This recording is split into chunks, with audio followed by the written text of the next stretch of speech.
South India shopping mall, the wedding మంత్ర, సరికొత్త wedding collection, south India shopping mall.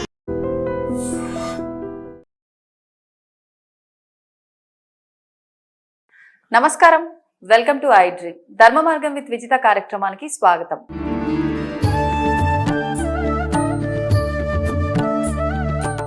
నమస్కారం గురుగారు. ఓం శ్రీ మహాగణాధిపతయే నమః. గురుగారు, విశ్వానికి మనిషికి ఉన్న సంబంధం ఏంటి? విశ్వానికి మనిషికి ఉన్న సంబంధం కోపం రాదంటే ఒక మాట చెప్తానండి. చాలా మంది దగ్గర ఇది విన్నా. ఏమని? విశ్వంతో మనిషి మమేకం కావాలంటే ఇలా ఉండాలి, అలా ఉండాలి. అవును. విశ్వంతో మనం మాట్లాడాలంటే ఇలా చేయాలి, ఇలా చేయాలి. లేదంటే విశ్వంతో మనం కనెక్ట్ కాలేము. విశ్వము అనగా దర్పణం. అర్థమా? విషయం అనేటువంటిది అని కాకుండా ఏదో ఒకటి చెప్తే ఎట్లాగమ్మా?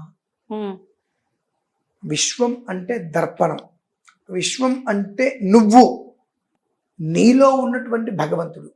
ఆయన్ని నువ్వు గుర్తించకుండా ఇంకా నేను దేనికోసమో వెతుకుతాను అంటాం అవివేకం. First of all.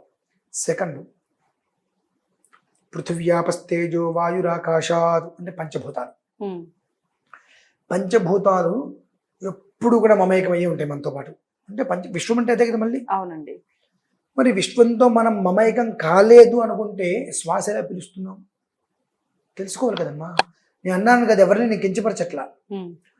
విశ్వంతో మనం మమేకం కాలేదు అని అంటే శ్వాస ఎలా పిలుస్తున్నాం పిలిచగలమా? మరి విశ్వంతో మమేకం అయ్యాంగా. అవును. కానీ ఆ విషయం మనం గ్రహించట్లా. గ్రహించక విశ్వాన్ని ఇలా అడగాలి, విశ్వాన్ని ఇలా చెయ్యాలి, విశ్వాన్ని ఇలా చూడాలి. విశ్వం అంటేనే అర్థం. అర్థం అంటే నువ్వు, అంటే నువ్వు ఎలా ఉన్నావు అనేటువంటిది చూపించేది అర్థం కదండి. అవును. అర్థం మీరు ఉన్నట్టుగా కాకుండా కొత్తగా చూపిస్తుందా? కాదు కదా. సో విశ్వం అనగా నువ్వే. నువ్వు ఎలా ఉన్నావు, నువ్వు ఏం చేస్తున్నావు, నువ్వు ఎలా ఉన్నావో, నువ్వేం చేస్తున్నావో తిరిగి నీకు అందించేటువంటిదే, తిరిగి నువ్వు అనుభవించేదే. అది నువ్వు ఎందుకు గమనించలేకపోతున్నావు? ఎక్కడ మిస్ అవుతుందంటారు ఈ లాజిక్? అసలు ఎవరికి మిస్ అవ్వడం కాదు, లాజికే తెలియట్లేదు ఎవరికి. ఈ లాజిక్ కూడా కాదు, గ్రహణ శక్తి లేకపోవటమే మనకు విశ్వం వేరు మనం వేరు అనుకుంటున్నాం. గ్రహించే శక్తి లేకపోవడం. ఆ గ్రహించే శక్తి లేకపోవడం ఒక్క కారణం చేత విశ్వం వేరు మనం వేరు ఉంటున్నాం. ఎలా వస్తుందంటారు గురుగారు ఆ శక్తి? ఎలా వస్తుంది అంటే, ఒకటి ఏదైనప్పటికీ కూడా మనం ఆలోచించే విధానం. విశ్వంతో మనం మమేకం కాలేదు, విశ్వంతో మనం కనెక్ట్ కాలేదు. అసలు నువ్వెవరు, నేను ఎవరు అనేటువంటి దాని నుంచి స్టార్ట్ అవుతుంది. ఓకే. మనం ఎంతసేపటికి నువ్వెవరు, నీకేంట, నువ్వెవరు అంటాం. నేనెవరు అని అనుకోలేంగా. ఎవరికి వారు ప్రశ్నించుకోవాలి. నేను ఎవరు అని ప్రశ్నించుకుంటే దాంట్లోంచి తత్వం వస్తుందమ్మా. ఏంటండి తత్వం? తత్వం అంటే చపాతి అంటారు. తీ అంటే ఏంటి? ఆ తీ ఎక్కడి నుంచి వచ్చింది, ఎలా వచ్చింది అంటే తత్వం అంటే ఒకదానికి ఒకటి శోధించుకోవటం. ఓకే. ఓకే అంటే మనకి మనం ప్రశ్న వేసుకోవడం, దానికి ఆన్సర్ దొరకడమా? అంతే. ఆన్సర్ మనమే వెతుక్కోవడం, మనకే రావాలి. తత్వం అంటేనే ఏమీ లేదు అనేటువంటిది గ్రహించుకోవటం. అదేంటండి ఇంత ఉంది కదండి, 100 అంతస్తులు మేడ కట్టావు, చనిపోయావు, ఎక్కడ పెడతారు? కింద తీసుకొచ్చి 4 మీద పెడుతున్నారు. మరి ఏమైనా 100 అంతస్తుల మేడ? అది నేను అనేది. అక్కడ నేను అంటే ఏంటి అనే ఒక్క విషయాన్ని తెలుసుకోవటమే విశ్వం. అదే దర్పణం, అదే నువ్వు, అదే నేను. దాన్ని తెలుసుకుంటే ఇంతేనా, తెలుసుకోగలిగితే ఇంతేనా. ఏకైక సర్వత్ర వర్తతే. ఒక మనిషి నుంచి 10 మంది సంతానం. ఆ 10 మంది సంతానంలో ఒక్కొక్కరి నుంచి 10 మందిగానో 5 వస్తున్నారు. ఓ 50 ఏళ్ళు వచ్చేటప్పటికి ఆ కుటుంబ సభ్యులు మొత్తం అందరు కలిసి ఒక 100 మంది అయ్యారు. మూల పురుషుడు ఒకటేగా. ఏకైక సర్వత్ర వర్తతే. చివరికి వెళ్ళిపోయినప్పుడు వీడు ఒక్కడే వెళ్ళిపోయాడుగా. నీ 2వ తరం వాడు నువ్వు కట్టింట్లో నీ ఫోటో పెడుతున్నాడా? ఫోటో కూడా ఆప్షన్ లేదు, పెట్టరు. 3వ తరం వాడికి నువ్వు ఎవరో కూడా తెలియదుగా. ఓకే. మా తాతగారు నాకు తెలుసు. ఇప్పుడు తరం అంటే ముగ్గురు మారితే తరమా? ఇప్పుడు నాన్న, నాన్నకు నాన్న, నాన్నకు నాన్న, ఈ మూడు అయిపోయిన తర్వాత తరం అంటారా? లేకపోతే నాన్న, నాన్న వాళ్ళ నాన్న అంటే తరం అంటారా? నా తర్వాత తరం నా పిల్లలు, నా ముందు తరం మా నాన్నగారు. ఓకే. ఇప్పుడున్న రోజుల్లో అవన్నీ లేవుగా. అంటే మూడో తరంని పెట్టట్లేదు అంటున్నారా? పెట్టట్లేదు. అవును, వాస్తవం. వాడు ఇల్లు కట్టించిన వాడి ఫోటో లేదు. అసలు 4వ తరం వాడిగా ఎవరు కూడా తెలియదు. వాస్తవం, పేరు కూడా తెలియదు. మరి ఇంకెక్కడ నేను విశ్వంతో వ్యవహారికంగా ఉంటున్నాను? నువ్వు విశ్వంతో పూర్తిగా కనెక్ట్ అయ్యావు అని అంటే అసలు నీకు ఇవన్నీ నీకు దృష్టిలోకి రావుగా.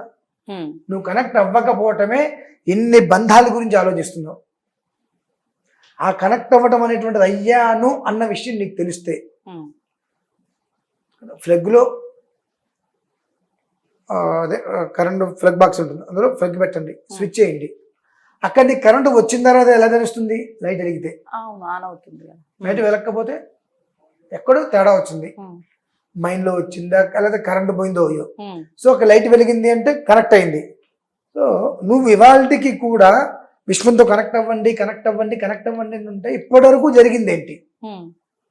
ఇప్పటివరకు విశ్వంతో కనెక్ట్ కాకుండానే ఇంత జీవితాన్ని ఎలా నువ్వు గడిపావనే విషయం తెలుసుకోగలుగుతున్నావా? మరి ఇంకేంటమ్మా, నాకు అదే అర్థం కాదు. విశ్వంతో కనెక్ట్ అవ్వండి, విశ్వంతో, అది మనకు తెలియాలంటే మనం ఒక వీడియో చేసుకున్నాం, బ్రాహ్మీ ముహూర్తం అని. ఆ సమయంలో మెడిటేషన్ చేసుకుంటే విశ్వం నీతో సంప్రదింపులు జరుగుతుంది. సంప్రదింపులు అంటే కాన్వర్సేషన్. నువ్వు మెడిటేషన్ చేస్తున్నప్పుడు కాన్వర్సేషన్, ఆ రెండు కాన్వర్సేషన్ నీకు ఎప్పుడైతే వస్తుందో అప్పుడు నీకు జ్ఞానం ఉదయిస్తుంది. ఓకే, ఇన్ని సంవత్సరాలు విశ్వంతోనే ఉన్నా కదా, మరి విశ్వం వేరు నేను వేరు ఎలా అవుతున్నావు? కింద 7 లోకాలు, పైన 7 లోకాలు. 7 లోకాలకి పైన ఉన్నటువంటి భూమి మీద మనం పాదాలు పెట్టి నడుస్తున్నాం. 7 లోకాలకి పైన ఉన్నటువంటి దానికి మన నెత్తిని చూపించి నడుస్తున్నాం. అంటే మమైకంలోనే ఉన్నాం. అక్కడెక్కడో మెరుపు వస్తే భూమి ఎర్తిస్తుందిగా. సో మనం మమైకంతో లేమని ఎందుకు అనుకుంటున్నాం? ఆ విశ్వంతో కనెక్ట్ అంటే మనం అవ్వలేదు అనేటువంటి విషయాన్ని గ్రహించుకోవటం, అవ్వాలి అనేటువంటి ఆలోచనలో ఉండి విశ్వంతో కనెక్ట్ అయ్యాను కనుకనే నేను ఇలా ఉన్నాను అనేటువంటి విషయాన్ని అర్థం చేసుకోవటం చాలా చిన్న విషయం అమ్మా ఇది. దీనికోసం మనం ఇంత లాజిక్ చెప్తాం, ఏం అవసరంలా. ఒకటి, గాలి పీలుస్తున్నామంటే ఎక్కడి నుంచి వచ్చింది? ఆకాశం. ఆకాశం ఎక్కడుంది? పంచభూతాల కలయికే విశ్వం కదా. అది లేకుండా మనం బ్రతకగలుగుతున్నామా? లేదు. సో 24/7 దాంతో కనెక్ట్ అయ్యే ఉన్నాం. కానీ మనకున్నటువంటి అజ్ఞానము వలన జ్ఞానం మొత్తం కమ్ముకుపోయి విశ్వం వేరు మనం వేరు, దాంతో కనెక్ట్ అవ్వాలి అనేటువంటి ఆలోచనలో ఉన్నాం. కానీ కనెక్ట్ అయ్యే ఉన్నాము, ఆ విషయాన్ని మనం గ్రహించుకోలేక అజ్ఞానంలో ఉన్నామనే ఒక్క విషయాన్ని తెలుసుకోగలిగితే ఈ తలకాయ నొప్పులు గొడవలు. అంటే వాస్తవంగా చెప్తూనే ఉంటారు కదా గురుగారు, పంచభూతాలతో మిళితమై ఏర్పడినదే ఈ పంచ ప్రాణాలు. అంటే ఈ శరీరం పంచభౌతిక శరీరం, పాంచభౌతిక శరీరం, అందులో కూడా పంచ ప్రాణాలు. మరి ఎక్కడికి పోతాయి ఇవన్నీ? ఇవన్నీ ఎందుకు తెలుసుకోలేరు? పాంచభౌతిక శరీరం ఇది, పంచ ప్రాణాలు, పంచేంద్రియాలు, పంచేంద్రియ కర్మేంద్రియాలు 5, జ్ఞానేంద్రియాలు 5. చక్షుశ్రోత్ర జహ్వ ఆఘ్రాణము. త్వక్ అంటే జహ్వ అని తెలిసినవే. త్వక్ చక్షుశ్రోత్ర జహ్వ వాసన ఆఘ్రాణం 5. అలానే కర్మేంద్రియాలు జ్ఞానేంద్రియాలు 5. అంటే ప్రతిదానికి ఇక్కడ పరిపూర్ణంగా ఈ పంచభూతాలకు అతీతంగా ఏమనలేం. పంచభూతాల్లో ఐకమయ్యే మనం ఉన్నాం. ఆ ఒక్కటే మనం తెలుసుకోలేకపోతున్నాం. ఆ తెలుసుకోలేకపోవడం వల్ల ఈ అజ్ఞానం మనకు. ఇంకా ఏదో చేస్తే మనం విశ్వంతో మాట్లాడతాము, ఏదో చేస్తే విశ్వానికి తెలుస్తుంది, విశ్వం మన దగ్గరకు వస్తుంది. ఇంతకన్నా ఇంకెక్కడికి దగ్గర వచ్చిందా అనే మనం గుర్తించలేకపోతున్నాం. ఇంకా ఏదో చేస్తే ఏదో వస్తుంది ఎలా అనుకుంటున్నాం. నేను కొన్ని విన్నప్పుడు అనిపిస్తుంది, విశ్వం అంటే దర్పణం, దర్పణం అంటే అద్దం. అద్దం అంటే ఏంటి? నిన్ను నీకు చూపించేది. నువ్వు ఎలా ఉన్నావు, మొహానికి చక్కగా అందంగా మేకప్ చేసుకుంటాం, ఇక్కడ మొత్తం హృదయం బాధగా ఉంటుంది, మనస్సంత ఆవేదనగా ఉంటుంది. ఇంత అందంగా మేకప్ చేసుకుంటే ఆ మొహం అందంగా కనిపిస్తుందా, బాధగా కనిపిస్తుందా? మనసులో బాధ ఉంటే ఎంత చేసినా ఆ మొహం బాధగానే కనిపిస్తుంది. అంటే నువ్వు ఎలా ఉన్నావు అనేటువంటిది నీకు చూపించేట దర్పణం, అదే విశ్వం. కానీ నువ్వేం చేస్తున్నావు అంటే అద్దంలో చూసుకోగా నేను అందంగా కనిపిస్తున్నాను అంటే అది రకరకాలుగా రాసుకున్నాం, ఏదో పెట్టుకున్నాం చూడడానికి ఎదుటి మనిషికి. మనం మన మనసులో అంటే ఎట్లా, ఎవరికేంటి, మనం చూడటానికి మొహం అందంగా ఉందా లేదా అనేటువంటిది మాత్రమే మనం అద్దంలో కూడా. ఇంకొక విషయం తెలుసా అండి, మనల్ని మనమే మోసం చేసుకుంటున్నాం. అద్దంలో చూసి అందంగానే ఉన్నా, అందం అంటే మనస్సు, అది ప్రశాంతత లేదా నీకు అందం ఎక్కడి నుంచి వచ్చింది? కానీ దాన్ని పక్కన పెట్టేసి ఎదుటి మనిషి దగ్గరికి మనం ఏదైనా దేనికైనా వెళ్తున్నామంటే ఆ మనిషికి మన రూపేచ సౌందర్యం అనేటువంటిది ఉందా లేదా అనేది మాత్రం చూసుకుని అందంగా ఉన్నాం అనుకుంటున్నాం. ఎవరిని మోసం చేసావు? ఎవరిని మోసం చేసావు? మనల్ని మనమే మోసం చేసుకుంటున్నాం. అందులోంచి బయటికి రావటమే, అందుకని ఏం లేదమ్మా. అంటే లోకులు కాకులు కదా గురుగారు, ఆ మాత్రం మనని మనం మోసం చేసుకుంటున్నాం పక్కన పెడితే, ఆ మాత్రం పైన ఆకారం కరెక్ట్ గా లేకపోతే మన అంటే వస్త్రధారణ కానివ్వండి, మన అలంకరణ కానివ్వండి, 4 రకాలుగా మాట్లాడతారు కదా, మళ్ళీ అదొక పెద్ద తలనొప్పి. ఇదే అండి నేను చెప్పేది. నువ్వు అందంలో చూసుకుంటే నీ మొహం మాత్రమే నువ్వు చూసుకుంటున్నావు, కానీ కళ్ళు నువ్వు గమనించట్లా. ఎంత అందంగా తయారయ్యి అద్దంలో జాగ్రత్తగా కళ్ళను చూడండి, మీ మనసులోని బాధ మొత్తం కళ్ళు మీకు కనిపించేస్తాయి. నేను అనేది అది దాచేస్తున్నావు. నిన్ను ఎదుటివాడిని మోసం చేస్తూ కొద్దో గొప్ప నీకన్నా వస్తుందేమో, నిన్ను నువ్వు మోసం చేసుకుంటే ఏముంది జీవితం? ఎదుటివాడిని మోసం చేయమని కాదు, అది వద్దు. ఎదుటివాడిని మోసం చేయడం అంటే ఏంటి? మొహానికి అందంగా వేసుకొని నీ లోపలి బాధను నువ్వు దాచుకొని వెళ్తాం.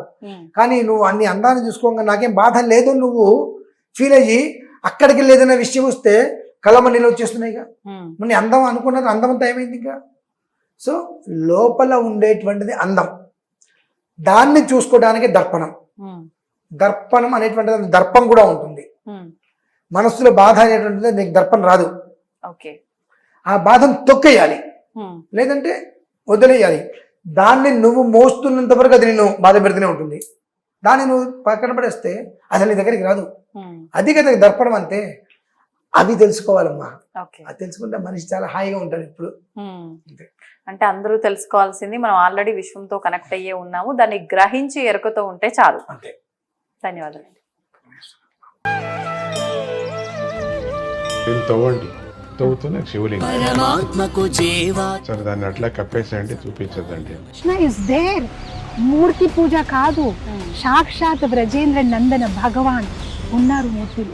ఏమీ ఆశించకుండా ఆరాధించే వాళ్ళు కూడా ఉన్నారా ప్రభుజీ? నిజమైన భక్తి అంటే మనకు తెలియదు కాబట్టి